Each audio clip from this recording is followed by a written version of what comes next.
El proceso de atención de enfermería, parte 2. Segunda etapa, el diagnóstico de enfermería.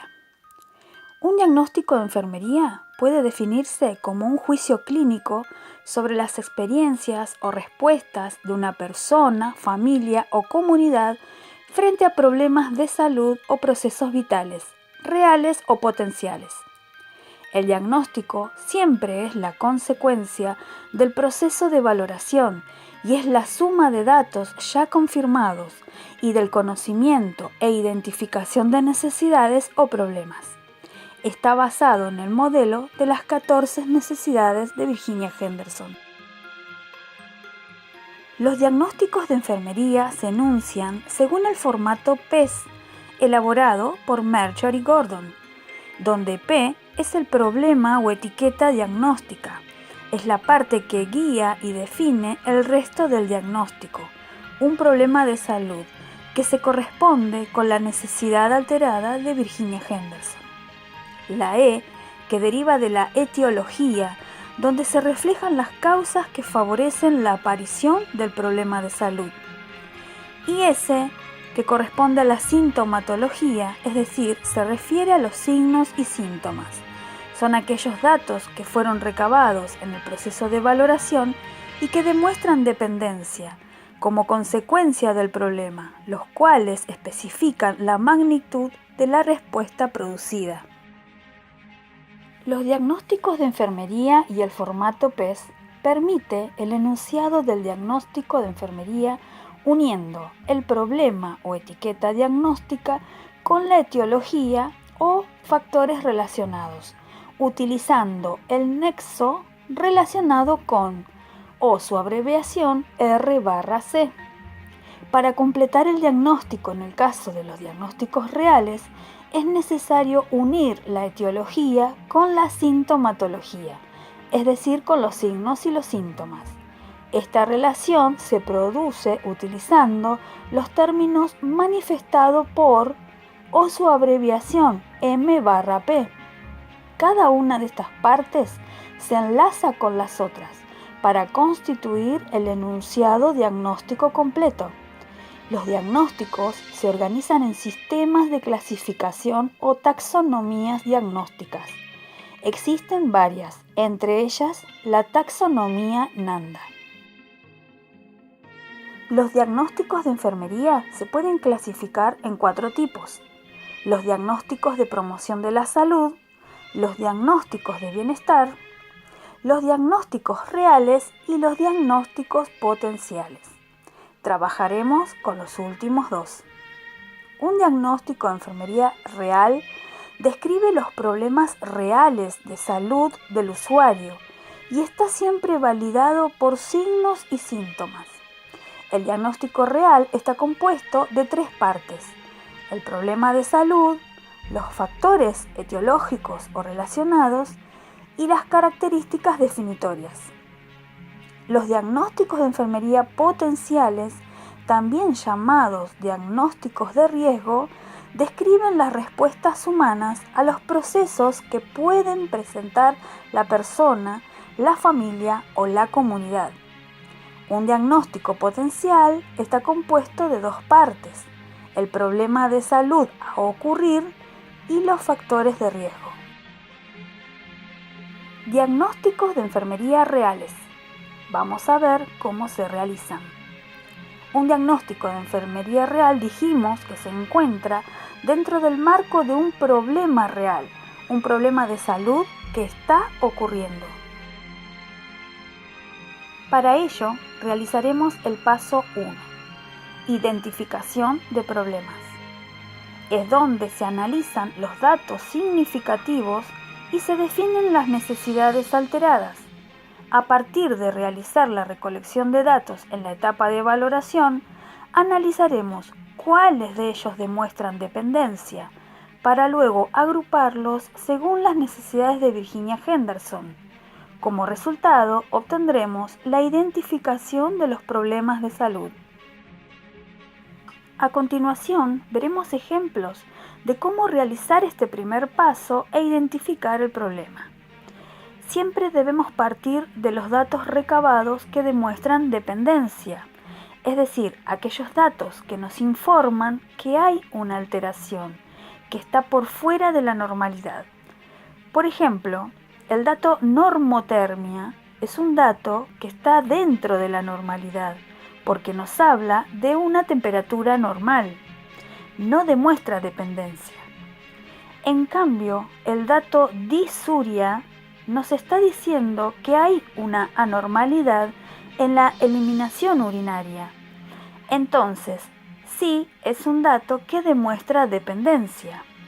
Veamos entonces que en la primera columna, como dato recolectado en el examen físico y que demuestra dependencia, aparece FR, que significa frecuencia respiratoria, y que está alterada, con 29 respiraciones por minuto, llamada también taquipnea.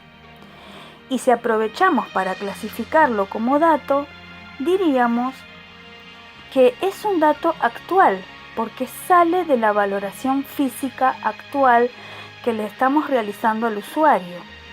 Y también es un dato objetivo, porque se pudo medir con un reloj. Recordemos que siempre los datos tienen doble clasificación, es decir, se clasifican en históricos o actuales y también se clasifican en objetivos y subjetivos. En este caso dijimos que frecuencia respiratoria de 29 respiraciones por minuto es un dato actual y objetivo. En la segunda columna debemos identificar a qué necesidad de Virginia Henderson pertenece este dato alterado. Si decimos que hay una alteración en el valor de la frecuencia respiratoria, la necesidad que corresponde es la número 1, la necesidad de respirar normalmente. Una vez detectada la necesidad alterada, a partir de ese dato que obtuvimos, en la tercera columna vamos a denominar el problema, es decir, lo vamos a colocar un nombre con el término que escojamos. En este caso se nombró de la siguiente forma: deterioro de la función respiratoria. Este nombre corresponde y está explicando que hay un problema en la respiración. Podríamos elegir otra forma de denominar este problema. Podría ser alteración en la respiración o podría ser patrón respiratorio ineficaz.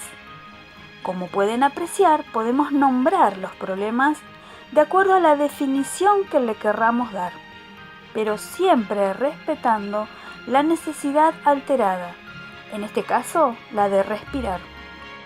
Vamos ahora a la segunda fila con otro ejemplo. Aparece el dato recolectado por la entrevista al usuario de catarsis negativa de 7 días de evolución. También es un dato que demuestra dependencia, pues está por fuera de lo normal en la frecuencia de las deposiciones. Es un dato actual porque pertenece a esta internación, a este proceso de enfermedad, porque es una constipación que está sucediendo todavía. Y aquí podemos aclarar que no es un dato histórico, pues para que lo fuera, debió haber estado constipado en algún momento, pero que luego se resolvió y realizó deposiciones con frecuencias normales. En este caso, no tiene solución todavía, por eso es actual, es un problema actual. Y también es un dato subjetivo, porque no lo podemos comprobar a ciencia cierta que hace 7 días que no elimina por intestino, porque es un dato referido. En esta segunda columna debemos encontrar cuál es la necesidad alterada para este dato. Como vemos, corresponde a la necesidad número 3, la de eliminar normalmente por todas las vías. Una vez detectada la necesidad alterada, debemos nombrar el problema. En este caso se lo llamó como alteración en la eliminación intestinal. Podría llamarse también disfunción en la evacuación de heces o podría llamarse imposibilidad de eliminar por vía intestinal. Ahora vamos al último ejemplo, el de la última fila. El dato que aparece es alimentación enteral por sonda K108 a 70 mililitros/hora por Vic. ¿Qué significa? Esto significa que el sujeto de atención se está alimentando con una sonda y que además está recibiendo un volumen de 70 mililitros por hora. Vic significa bomba de infusión continua, es decir, que hay una bomba electrónica que suministra el alimento continuamente a una velocidad de 70 mililitros por hora. Este tipo de alimentación no es normal, por eso es un dato que demuestra dependencia. Este dato sale de la observación.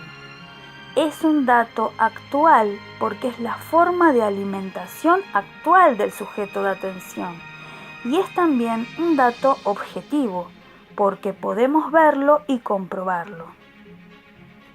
Ahora, determinemos a partir de este dato cuál es la necesidad que está alterada. Podemos advertir entonces que la necesidad alterada es la número 2, la de comer y beber adecuadamente. La denominación elegida para este problema es trastorno en la alimentación normal.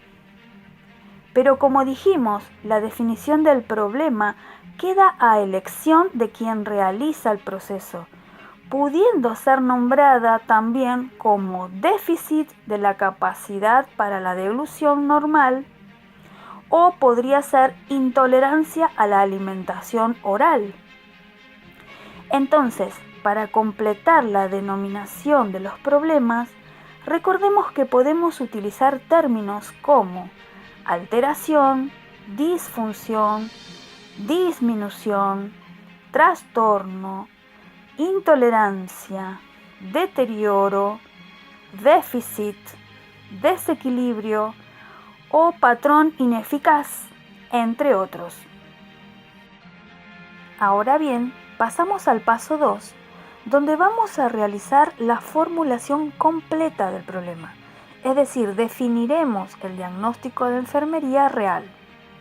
Entonces, a partir de haber definido el problema de salud en el paso 1, ahora debemos relacionarlo con la etiología o agente causal, es decir, con la causa o el motivo que creemos está provocando ese problema, para luego decir que está manifestada, es decir, que está a la vista, que se evidencia por los datos recolectados, que son los signos y síntomas, y que no son más que los mismos datos que nos demostraron la dependencia. Para este paso 2, y siguiendo con el mismo ejemplo trabajado, donde en la primera columna habíamos ubicado el dato, en la segunda columna detectamos la necesidad alterada y en la tercera columna definimos el problema, se suman 2 columnas más, una para la etiología y otra para los signos y síntomas. Ahora bien, centrémonos en la primera fila. Para el dato frecuencia respiratoria de 29 por minuto, habíamos detectado como necesidad alterada la respiración y definimos el problema como deterioro de la función respiratoria. Ahora, en este momento es donde debemos relacionar con la etiología, con la causa que creemos que genera ese problema, esa alteración. Para ello debemos conocer el estado de salud del sujeto de atención, como qué patologías tiene o cuáles son los factores relacionados a ellas. Aunque es importante tener en cuenta que no debemos utilizar diagnósticos médicos, pues no serían de enfermería.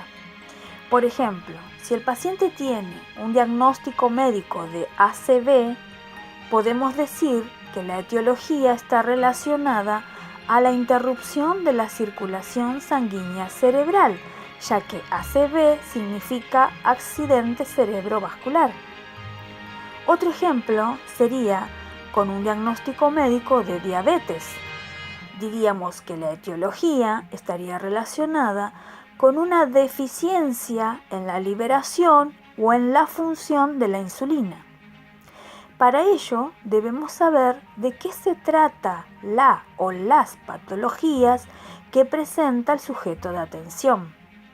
Siguiendo con el ejemplo, el deterioro de la función respiratoria está relacionado con la infección pulmonar, porque este paciente presentaba como diagnóstico médico neumonía. Para finalizar, en la última columna, ubicamos aquellos signos y o síntomas en que se manifiesta el problema, es decir, el estado en que se visualiza la necesidad alterada. Son los datos que habíamos recabado previamente en la etapa de valoración y que nos demostraron la dependencia. Nos sirvieron para descubrir el problema o la necesidad alterada. En este caso, el deterioro de la función respiratoria que está relacionado a la infección pulmonar se manifiesta por taquipnea con una frecuencia respiratoria de 29 respiraciones por minuto. Como ven, en esta última columna se ponen los mismos signos y síntomas que están en la primera columna de datos. Sigamos con el siguiente ejemplo en la segunda fila, donde el dato recabado era catarsis negativa de 7 días de evolución.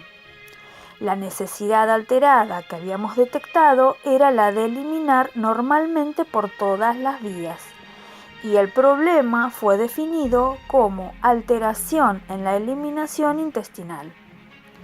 Ahora lo vamos a relacionar en la cuarta columna con la causa que creemos produce ese problema, relacionado con la inmovilidad y permanencia en cama. Para luego, en la última columna, ubicar el manifestado por catarsis negativa de 7 días de evolución. Vamos al último ejemplo. El dato recabado, si recuerdan, era la alimentación enteral por sonda K108 a 70 ml/hora por Vic. La necesidad alterada es la de comer y beber adecuadamente. La definición del problema es el trastorno de la alimentación normal relacionado a la causa que lo genera, es decir, como podemos ver, está relacionado con la dificultad para deglutir alimentos, manifestado ¿por qué? Por él o los datos que demostraron la dependencia. Los datos mismos que analizamos y nos evidenciaron un problema y que están en la primera columna de datos. Entonces estaría manifestado por la alimentación enteral por sonda K108 a 70 ml/hora por Vic. Entonces, en todo este análisis de 2 pasos, donde listamos los datos que demuestran dependencia, en la segunda columna identificamos problemas o necesidades alteradas y en la tercera columna las definimos y buscamos las posibles causas relacionadas evidenciadas por los signos y síntomas. Todo esto da como resultado el enunciado del diagnóstico de enfermería real en las últimas 3 columnas con las siglas PES, problema, etiología y signos y síntomas. Es importante recordar que la confección de los diagnósticos enfermeros es la consecuencia del proceso de valoración realizado de una correcta y completa recolección de datos, ya que de ello depende el éxito de su producción. Veremos entonces cómo queda establecido el enunciado del diagnóstico de enfermería real. Podemos ver ahora que para el enunciado de un diagnóstico de enfermería real se deben unir el problema, la etiología y los signos y síntomas relacionados, es decir, las últimas 3 columnas de lo que veníamos trabajando. En el primer ejemplo, el diagnóstico real quedaría como deterioro de la función respiratoria relacionado con la infección pulmonar manifestado por taquipnea de 29 respiraciones por minuto. El segundo ejemplo, el enunciado sería alteración en la eliminación intestinal relacionada con la movilidad y permanencia en cama manifestado por catarsis negativa de 7 días de evolución. Y para el tercer ejemplo, el diagnóstico se compone por trastorno en la alimentación normal relacionado con la dificultad para deglutir alimentos, manifestado por alimentación enteral por K108 a 70 mililitros horas por Vic. Por lo tanto, para confeccionar adecuadamente los diagnósticos de enfermería, debemos tener en cuenta clasificar de forma correcta los datos según las necesidades alteradas, es decir, el problema. Conocer el caso clínico del paciente para deducir la causa que genera el problema, es decir, la etiología. Los datos recabados son los signos y síntomas que manifiesta el paciente. Ahora bien, los diagnósticos de enfermería potenciales, ¿cómo los realizamos? El diagnóstico de enfermería potencial tiene el formato P, es decir, el problema a ocurrir, o sea, el riesgo, y la etiología. Para formular un diagnóstico de enfermería potencial, debemos identificar un riesgo en el paciente, un problema que puede ocurrir, que percibimos que puede pasar, pero que no sucede aún. Pues si ese problema sucediera, sería un problema real y no potencial. Una vez descubierto el riesgo, lo relacionamos con la causa, con la etiología. Por tal motivo puede suceder este problema. Generalmente son factores de riesgo. A este tipo de diagnóstico no se le coloca la manifestación, es decir, la tercera parte en que se componen los diagnósticos reales, pues el problema no ha ocurrido, no existe, solo hay un riesgo de que ocurra. Veamos ahora el ejemplo para un diagnóstico de enfermería potencial. En la primer columna de datos encontramos marcha inestable. Es un dato actual y objetivo, porque fue recabado en esta internación y lo podemos observar. La necesidad que clasifica para este dato en la segunda columna es la de moverse y mantener una buena postura. En la tercera columna, en la cual antes definimos el problema para un diagnóstico real, ahora para un diagnóstico potencial vamos a denominar el riesgo de que ocurra un problema. En este caso pensemos, si el paciente tiene una marcha inestable, quiere decir que camina con dificultad. Entonces podemos decir que el riesgo detectado es el de caídas. En la última columna se ubica la causa o etiología, es decir, los factores de riesgo que pueden intervenir para que ocurra ese problema. Por lo que el riesgo de caídas está relacionado con la deambulación ineficaz. Como pueden apreciar, no se determinan signos ni síntomas, pues no hay manifestaciones del problema, ya que el problema no existe en el sujeto de atención, pero sí hay un riesgo de que ocurra. En la segunda fila continuamos con otro ejemplo. Como dato aparece afasia, que significa trastorno del lenguaje que se caracteriza por la incapacidad o la dificultad de comunicarse mediante el habla, la escritura o la mímica, y se debe a lesiones cerebrales. La necesidad alterada que le corresponde es la de comunicarse con los demás. Podríamos pensar que el sujeto de atención tiene riesgo de sufrir daños o eventos adversos relacionados con la comunicación inefectiva y posibles errores en la administración de medicamentos por parte del personal que lo asiste. Como tercer ejemplo, el dato es la falta de movimiento y la permanencia en cama. La necesidad alterada para este dato es la de moverse y mantener una buena postura.